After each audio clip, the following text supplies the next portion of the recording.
우리 옆에 계신 분들하고 인사하겠습니다. 세상의 빛이 되십시오. 세상의 빛이 되십시오. 왜 이렇게 조용히 크게 선포하세요. 세상의 빛이 되십시오. 세상의 빛이 되십시오. 아멘. 아멘. 세상의 빛이라는 제목으로 하나님 말씀 증거하도록 하겠습니다.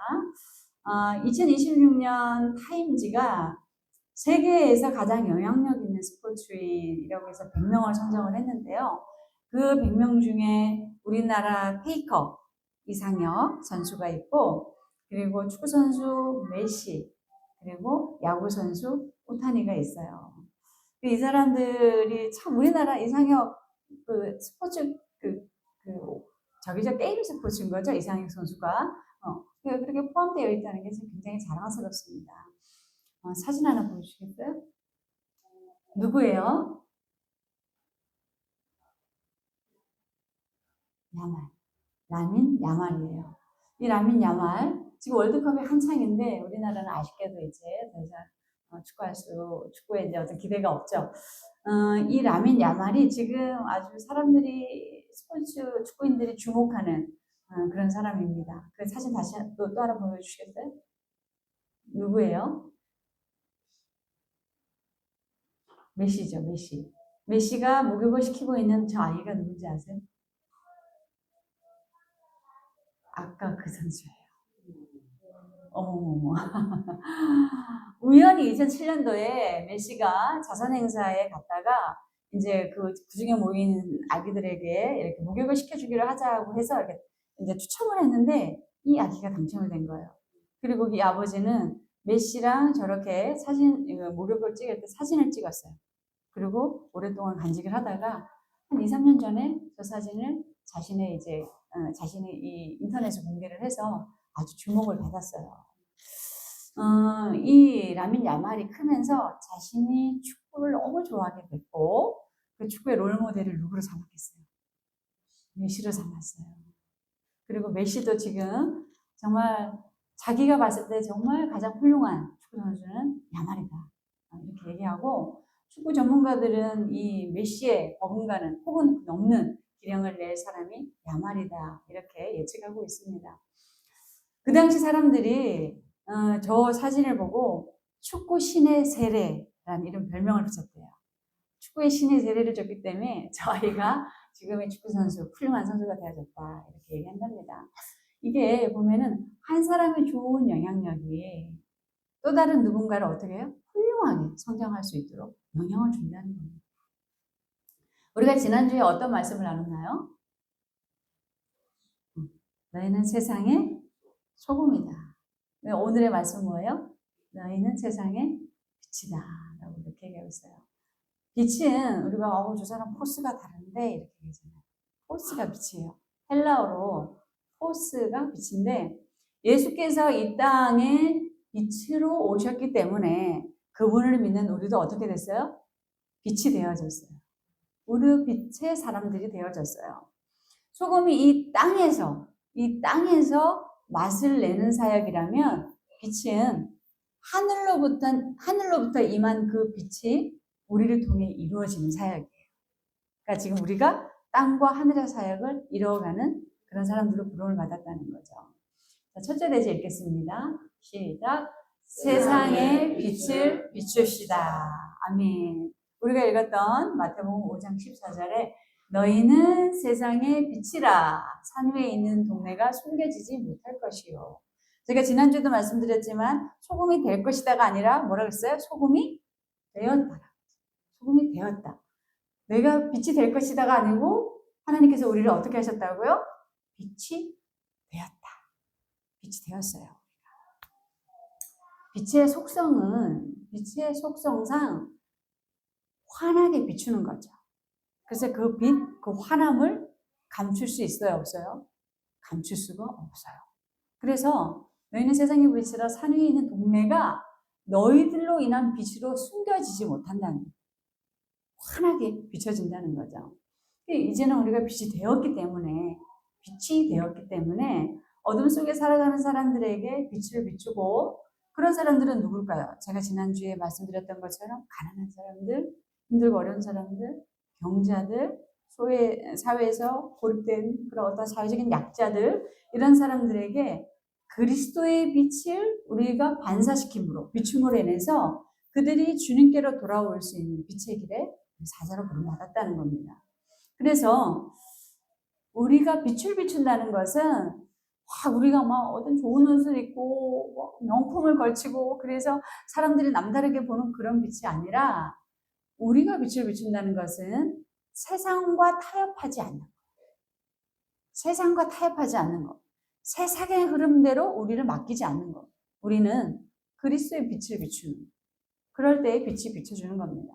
만약에 어떤 형제가 항상 자신의 친구들이 이제 술집을 잘 간단 말이에요. 그러면서 그 술집, 이 사람은 예수를 믿는다고 하는데도 친구들을 따라가서 술을 같이 마셔주는 거예요. 그래서 너는 왜 그리스도에 있는데 그렇게 친구들과 어울려 술을 마시고 있느냐? 이렇게 질문을 했어요. 그랬더니 이 친구가 하는 말이, 전도를 하려면 친구들과 같이 술을 마셔주고 그들의 이야기를 듣고 해야 전도가 되지 않겠느냐? 그러면 맨날 따라다녔다. 그랬더니 사람들이 뭐라 그래요? 믿는 사람도 똑같네. 어떤 자매가 자꾸 주일에 친구를 만나러 가는 거예요. 너는 왜 주일날 교회 안 가고 친구 만나러 가냐? 이렇게 물어보니까, 교회는 언제라도 갈 수 있지만 친구가 만나자고 할 때 그 시간을 놓치면 전도할 수 없다. 이렇게 얘기했다는 거예요.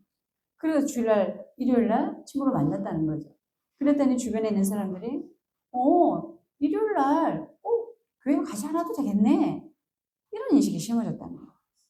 이렇게 된다면 어떻게 될까요? 우리가 세상과 똑같은 방식으로 해서는 절대 빛을 비출 수가 없어요. 빛을 비출 수가 없습니다. 우리에게 하나님이 금하신 것들이 있잖아요. 그러면 우리는 나는 하나님이 금하신 것들을 나도 금한다. 선포하는 거예요. 나는 반드시 주일날 하나님을 예배한다. 나는 세상이나 사람들과 내 신앙을 절대 타협하지 않는다. 이렇게 선포할 때 빛이 비추어지는 거예요. 그러면 주변에 있는 사람들이 저 사람에게는, 우리에게는 우리와는 뭔가 다른 무엇이 있구나. 저 사람들에게는 우리가 모르는 뭔가가 있나 보다. 나도 저 사람들처럼 살고 싶다. 라는 생각을 하게 된다는 거예요. 그때 예수님의 빛을 발견하게 되는 거예요. 실제로 초대교회는 이런 일들이 많이 있었어요. 초대교회는 지금으로부터 2000년 전에 이제 로마가 이스라엘을 점령하면서 공격해서 그들을 멸망시키고 포로로 끌고 와서 로마에 자신의 종들로 이렇게 부리며 살 때, 이제 종들이 끌려왔는데 이 사람들이 일요일만 되면은 자기들끼리 모여서 예배를 하는 거예요. 말씀을 낭독하고 기도하고 또 포도주를 떼고. 그래서 주인의 입장에서 이 종들이 뭐 하는 거야 하고 막 학대를 하는 거예요. 너네가 믿는 예수교 믿지 마라. 학대를 하고 또 고문을 하고 해도 이 사람들이 주일만 되면 모여서 예배를 드리고 그러는 거예요. 그래서 이 사람들이 참 신기하다. 저렇게 학대를 받고 저렇게 고문을 받으면 자기들이 믿는 종교를 버릴 만도 한데, 그러면서 열심히 지켜보니까 삶 자체가 다르더라고요. 세상에 타협하지 않고 정직하고 신실하고 죄짓지 않는. 결국은 로마가 392년에 자신의 국교로 기독교를 인정하게 됐어요. 그 원인에 이런 사람들이 있었다는 거예요. 신앙과 타협하지 않는, 세상과 타협하지 않는, 신앙을 버리지 않는 이런 사람들이 있었다라는 겁니다. 스게라서 8장에 보시면 시작. 그날에는 말이 다른 이방 백성 10명이 유다 사람 하나의 옷자락을 잡을 것이라. 곧 잡고 말하기를 하나님이 너희와 함께 하심을 들었나니 우리가 너희와 함께 가려 하니라 하시니라. 아멘. 이 말씀은 뭐냐면, 너무나 신실하게 살아가는, 신앙으로만 살아가는 사람들을 바라보는데, 다른 믿지 않는 사람들이 말하기를 너희를 보니까 너희에게 하나님이 함께 하심을 내가 봤어. 내가 들었어. 그러면서 한 사람을 붙잡고 10명이 나도 너희가 믿는 하나님을 내가 믿을래. 너희를 따라갈래. 하는 일들이 일어난다. 근데 진짜 이런 일들이 로마에서 일어났어요. 로마 전체가, 그 로마가 예수님을 믿는, 국교를 인정하는 일이 일어났잖아요. 코끼리 쇠사슬 증후군이라는 이야기가 있어요. 코끼리가 태어났을 때 코끼리가 태어났을 때 이 코끼리를 길들이려고 그 아기 다리에 작은 쇠사슬을 묶어서 우리가 가뒀는데요. 그럼 이 아기 코끼리는 나는 이 쇠사슬에 묶여있기 때문에 나는 움직일 수 없어. 이 공간에서 떠날 수 없어라는 것을 생각을 한대요. 그런데 그 코끼리가 자라나면서 성체가 돼서 이렇게 어른의 몸이 돼도 한번 쿡 하면은 끊어질 쇠사슬인데 이미 그 좁은 프레임 안에 갇혀 있는 거야. 나는 여기서 빠져나갈 수 없어. 나는 이 공간에서 나갈 수 없어라는 그 프레임에 갇혀 산다는 거예요. 이게 코끼리 쇠사슬 증후군이에요. 세상 사람들도 그렇대요. 세상 사람들도 우리가 이 세상에 지금 흘러가는 이 수많은 빛들, 사실은 가짜 빛들이에요. 우리에게 일회용으로 쓰고 말 빛들인데 이것이 전부이고 이것이 진짜인 줄 알고 그 빛이 함몰돼서 살아간다는 거죠. 그래서 그 빛 너머에 있는, 가짜 빛 너머에 있는 진짜 빛, 하나님의 빛, 예수의 빛을 바라보지 못하고 살아간다는 거예요.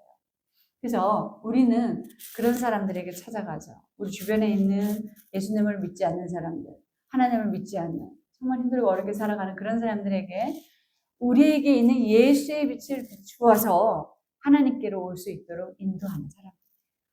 그래서 우리가 빛의 사자들인 거예요. 보세요. 우리 민희가 우리 엄마가 하는, 우리 엄마가 보여주는, 우리 엄마가 들려주는 신앙의 목소리와 신앙의 모습을 가지고 그것을 보고 계속 보고 있다가 어느 날 나도 교회겠다는 마음이 들어요. 우리 태민이가 그래요. 우리 엄마가, 우리 아빠가 오늘 놀라운 얘기를 들었어요. 우리 태민이가, 이 얘기 해도 되나요? 우리 태민이가 나는 이제부터 심씨가 아니고 김씨야 그랬대요. 나는 김씨야. 우리 김주석 아빠를 보고 이제 마음이 변화된 거예요. 우리 엄마의 그 신실한 모습을 보고 마음이 우리 김찬석 집사님 울어요. 어떻게 하면 좋아요? 눈물이 핑 돌았어요. 나는 이제 김씨 아들이라고 그랬다잖아요. 여러분들의 그 신실한 모습을 보고 우리 자녀들이 바뀌어요. 그런 날이 와요. 엄마 나도 엄마 따라서 교회 갈래. 나도 아빠 따라서 교회 갈래. 이런 모습으로 바뀐다는 거예요. 그래서 어떤 상황에서도 신앙을 타협해서는 안 됩니다. 타협하는 그 순간 우리의 빛을 잃어버려요. 우리의 빛을 막는 그 무엇이 있다면 다 제거하시고 과감하게 버리시고 항상 빛을 비추시는 그 신실한 모습으로 빛의 사자들로 살아가시길 주님의 이름으로 축복합니다. 두 번째 내드리겠습니다. 시작. 빛으로 어둠을 물리칩시다. 아멘. 빛으로 어둠을 물리쳐야 한다고 얘기합니다. 요한복음 8장 12절 말씀 시작. 예수께서 또 말씀하여 이르시되 나는 세상의 빛이니 나를 따르는 자는 어둠에 다니지 아니하고 생명의 빛을 얻으리라. 아멘. 예수님을 따르는 사람, 예수님과 함께하는 사람은 어둠에 다니지 아니하고 생명의 빛을 얻는다. 생명의 빛을 얻는다는 것은 생명의 빛의 길을 간다는 거예요. 예수님께서는 하나님의 아들이라는 권세로 이 땅에 오셨어요. 하나님의 아들이라는 권세를 가지고 그래서 물질에게뿐만이 아니라 모든 영계까지 다스리세요. 그래서 예수님이 가시는 곳, 예수님이 존재하시는 그곳마다 어둠의 영들, 마귀, 사단의 영들이 떠나갑니다. 그런데 예수님만 그런 게 아니라 우리도 그렇다는 거예요. 우리에게도 있는 그 예수님의 빛으로 악한 영들이 물러간다는 거예요. 요한복음 1장 시작. 영접하는 자 곧 그 이름을 믿는 자들에게는 하나님의 자녀가 되는 권세를 주셨으니 아멘. 우리가 예수님을 영접했잖아요. 그렇죠? 우리가 예수 그리스도를 영접했잖아요. 하나님을 영접했잖아요. 그 이름을 믿는 자들에게는 하나님의 자녀가 되는 권세를 주셨어요. 그 권세가 뭐냐? 13절 시작. 이는 혈통으로나 육종으로나 사람의 뜻으로 날지 아니하고 오직 하나님께로부터 난 자들이니라. 아멘. 우리의 몸은 혈통을 통해서 우리 부모께로 왔지만 우리의 영은 하나님께로부터 난 자들이라는 거예요. 그러니까 우리 성도님들은 나는 우리 부모님이 낳아주셨지만 나는 누구께로부터 왔다고요? 하나님께로. 그래서 우리가 뭐 상품 사면은 메이드 인 차이나 보면 이게 중국 거나 뭐 이랬잖아요. 우리는 메이드 인 하나님이에요. 메이드 인 가지. 하나님께서 우리를 만드셨어요. 하나님께로부터 온 자들이에요. 그러니까 우리의 모습이 어때야 되겠어요? 나는 하나님을 믿어라고 해놓고 함부로 행동할 수 없겠잖아요. 자, 누가복음 10장 시작. 내가 너희에게 뱀과 정갈을 밟으며 원수의 모든 능력을 제어할 권능을 주었으니 너희가 해칠 자가 결코 없으리라. 아멘. 하나님의 자녀된 권세를 주셨고 우리가 하나님께로부터 왔는데 우리에게 이런 능력을 주셨대요. 뱀과 정갈을 밟으며 원수의 모든 능력을 제어할 권능을 주었으니 너희를 해칠 자가 결코 없다는 거예요. 우리가 악을 대항해서 물리칠 권세를 가지고 있다는 거예요. 하나님께서도 저에게 그런 권세를 주셨다고 제가 한번 이야기해 드린 적이 있을 거예요. 사명받고 이렇게 막 출발하던 시기에 하나님께서 저의 꿈속으로, 그때는 이제 수준이 미비하니까 꿈으로 역사하셨는데 제 눈앞에 막 엄청난 많은 뱀들이 있는데 그 뱀들의 목이 다 잘려져 있었다는 거예요. 하나님께서 이미 너를 승리하게 해주셨다는 거예요. 하나님의 자녀된 권세로 많은 사람들이 하나님 만나서 막 그 은혜 받을 때요. 뱀들이 그렇게 공격을 해요. 그러니까 마귀가 뱀의 형상으로 나와서요. 기도하려고 눈 감으면 어떤 분은 막 새빨갛고 알록달록한 뱀들이 막 공격을 해와서 기도를 못하게 한다는 거예요. 기도를. 그런 분들이 많이 있었어요. 기도할 때마다 막 뱀이 나타나고 이런 일들이 있었는데 하나님께서는 저에게 그걸 보여주셨어요. 미리. 모든 뱀의 머리가 다 잘려져 있는 하나님께서 이미 승리하셨다는 것을 보여주셨어요. 마찬가지 우리 성도님들에게도 똑같아요. 하나님께서 저런 권세를 주셨다는 거예요. 어느 크리스찬 여성이 제사하는 집안으로 이제 제사를 하는 그 집안으로 시집을 갔어요. 처음에는 예수 믿는다 그러니까 좀 반대도 있었어요. 근데 이제 이 집안에서는 결혼하고 나면 뭐 제사하고 나면은 뭐 우리 집안 사람이 되는 거야라고 해서 결혼을 시켰지만 이 여성이 제사하는 날 오기는 오는데 제사하는 음식을 안 만들어요. 저기 뿔쭉 서 있어요. 다른 방에 들어가 있거나. 그러니까 시댁 식구들이 미운 거예요. 그래서 막 이제 막 시집살이를 막 시키는 거죠. 그런데도 절대로 음식을 하거나 먹거나 뭐 절하거나 이런 일을 하지 않는 거예요. 그 제사할 때마다 이제 가족이 막 갈등이 생기는 거죠. 남편하고는 사이가 안 좋아지고 시댁하고는. 그런데도 기도하면서 버텼어요. 어느 제삿날 집에 가서 이제 제사를 지낸다고 또 따라가서 이제 저 구석에 이렇게 꽂아놓은 보리자루처럼 서 있었어요. 그리고 이제 계속 이제 기도를 하고 있었는데 보통 제사를 지내면 저도 어렸을 때 제사를 지내서 그런 경험이 있는데 제사한다 그러면은 신발 벗는데 이렇게 정리하시잖아요, 어른들이. 그리고 문을 열어놔요. 귀신 들어오라고. 근데 그날도 그 시아버지가 문을 열어놓고 이제 귀신 들어오라고 이렇게 이제 신발을 정리하고 있는데 갑자기 그 며느리 앞으로 바람이 훅 지나오면서 바람이 확 들어오는데 귀에 네가 이기나 내가 이기나 보자. 이 소리가 들리더래요. 네가 이기나 내가 이기나 보자. 이게 마귀 소리가 들린 거예요. 근데 이 여성은 이게 마귀 소리인 줄 알고 귀신의 소리인 줄 알고 계속해서 그 제사하는 내내 귀신은 물러가라고, 예수님의 이름으로 귀신은 물러가라고 그렇게 기도를 했다는 거예요. 근데 사실 생각해 보세요. 그 제사는 귀신들이 하는 제사잖아요. 귀신을 부르는 거잖아요. 뭐 밥을 먹으라고. 그런데 이 여성이 계속 예수 이름으로 물러가라, 귀신은 물러가라 계속 기도하면서 서 있었던 거예요. 그런데 시간이 좀 지나니까 귀신이 비명을 지르면서 소리를 지르고 그 집에서 떠나가더라는 거예요. 그리고 결국은 이 여성이 기도하면서 그 집안의 제사를 종료시켰어요. 이게 모두에게 그런 능력을 주셨다는 거예요. 모두에게 귀신을 쫓아낼 수 있는 능력을 주셨다는 거예요. 마가복음 9장 시작. 예수께서 이르시되 할 수 있거든이 무슨 말이냐. 믿는 자에게는 능히 하지 못할 일이 없느니라. 아멘. 우리에게도 마찬가지예요. 우리에게도 어떤 어둠의 영이나 귀신이나 마귀가 우리를 공격할 때 우리가 예수님의 이름으로 물러가라고 기도하면 물러갑니다. 선포하면 물러갑니다. 자, 함께 우리 선포합시다. 자, 저를 따라하세요. 예수님의 이름으로 명하노니 예수님의 이름으로 명하노니 우리에게서 어둠은 물러갈지어다. 어둠은 물러갈지어다. 다시 한번 예수님의 이름으로 명하노니 예수님의 이름으로 명하노니 우리에게서 사단은 떠나갈지어다. 사단은 떠나갈지어다. 아멘. 이렇게 선포하면 떠나갑니다. 제가 거짓말하는 게 아니라 저는 무수히 이런 많은 경험이 있어요. 떠나가요. 아무리 많은 귀신들이 우리를 공격하려고 해도 예수 이름으로 명하노니 어둠의 권세는 떠나갈지어다 라고 하면 다 떠나가요. 이게 하나님께서 우리에게 자녀된 권세로 주신 것이에요. 자, 또 교회 안에는 마귀에게 붙잡힌 사람들이 종종 있어요. 어떻게 교회 안에 마귀에게 붙잡힌 사람이 있을까 하지만 있어요. 하나님이 붙잡고 있는다고 하지만 마귀에게도 붙잡혀 있는 사람들이 있는데 이 사람들이 하는 짓을 보면 마귀하고 똑같아요. 귀신이 하는 짓과 똑같아요. 어떤 일을 하느냐? 사람들과 사람들 사이를 갈라놔요. 분열을 시키고 갈등을 만들고 다 미움을 심고 시기를 하고 질투를 하고 다툼을 일으켜요. 이게 어둠이 하는 짓이에요. 그러니까 결국은 이렇게 마귀가 하는 짓은 사람들이 교회에 붙어있지 못하고 떠나도록 만드는 거예요. 근데 교회 안에 그런 사람들이 있다는 거예요. 그러니까 우리는 결코 이런 사람들이 되면 안 돼요.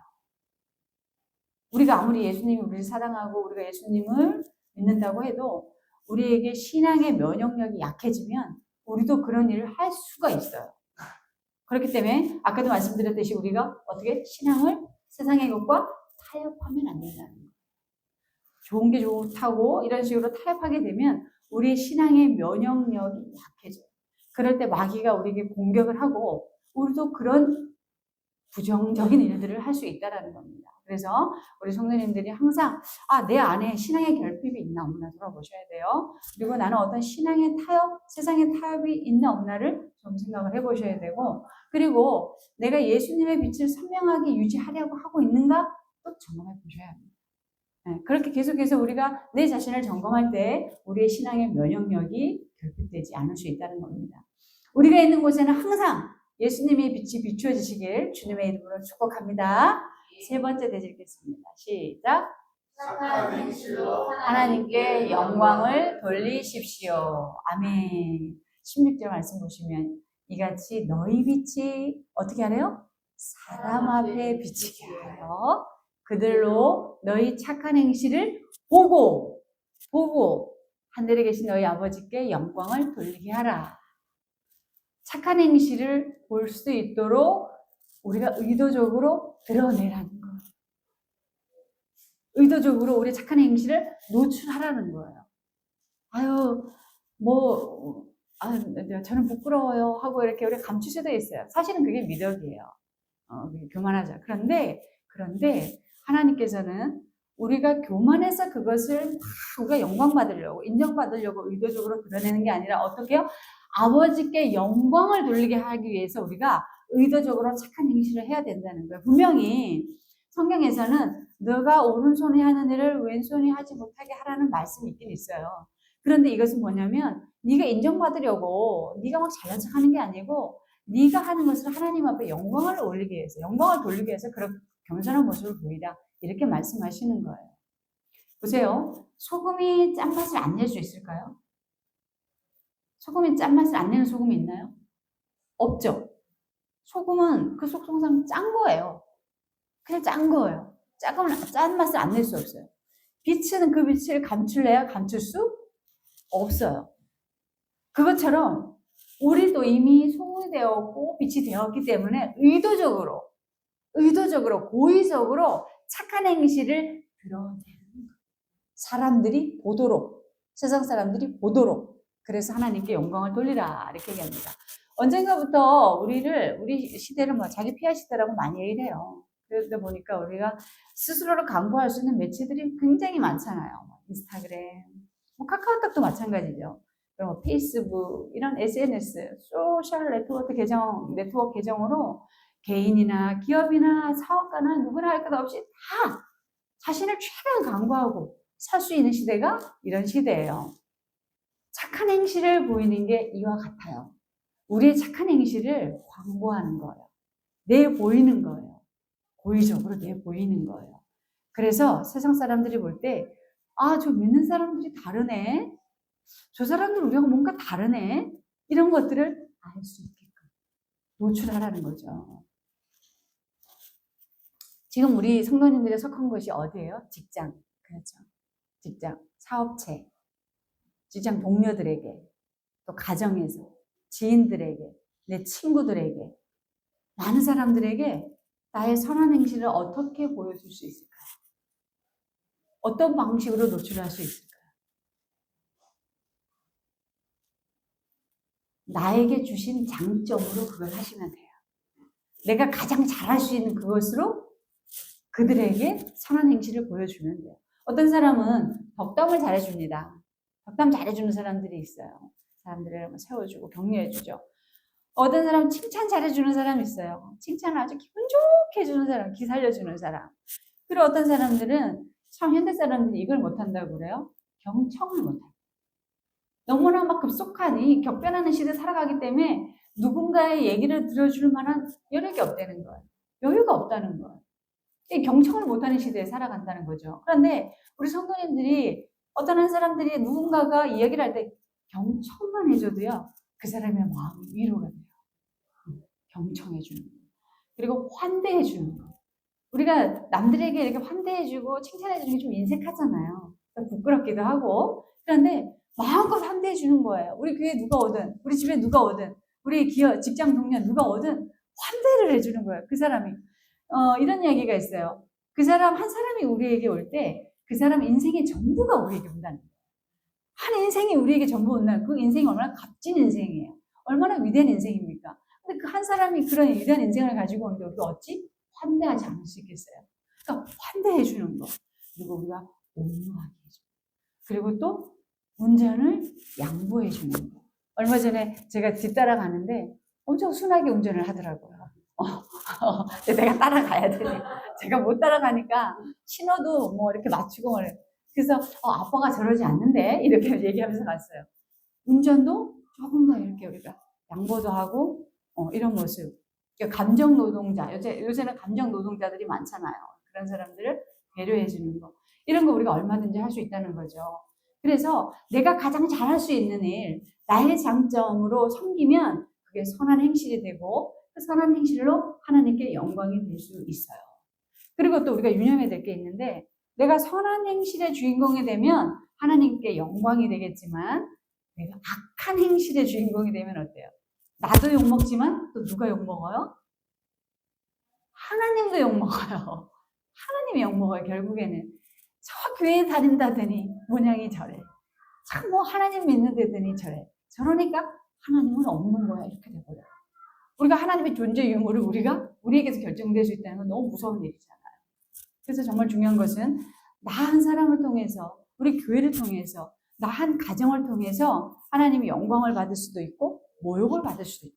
욕되게도 할 수 있다. 이것을 우리가 생각한다면 우리의 말이 다르고 맛을 내는 말, 그죠? 말을 할 수 있고 행동이 다르고 기꺼이 손해를 감수하고 얼마든지 양보할 수 있고 또 배려하고 친절을 아끼지 않는 그런 성도님들이 될 수 있다라는 겁니다. 이런 선한 행실로 정말 우리 하나님을 증명하고 영광이 되는 그런 사자들이 되시길, 빛의 사자들이 되시길 주님의 이름으로 축복합니다. 우리 함께 기도합시다.